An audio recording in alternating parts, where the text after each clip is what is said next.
Sudi ke? Sudi je. Tunggu je nanti. AI akan cuti a few days, tapi Daus dia akan pergi ke event tu. So after settle semua, mungkin kita akan buatlah horror story. Yes. Saya pun tak sabar nak dengar daripada Daus sendiri. Yes. Thank you Daus. Welcome. Oh, apa ni? Oh, ular. Oh, enggak lah, aku enggak terkejut je kalau begini biasa-biasa je. Tadi tu apa? Enggak, ini apa? Ular kan? Cicak. Ular. Oh, comelnya. Tadi tu apa Jangan lakukan aksi, itu bahaya, okey?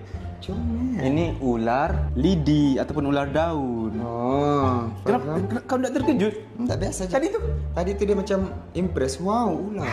Ui, replay lagi sekali. Okay, so saya dah dapat reaction Daus. And soalan saya tu at the same time betul. And saya nak dengar sendiri daripada Daus. And alalan tu saya selit lah ular. Faham. Okay Daus. Apa pun terima kasih tu bang sebab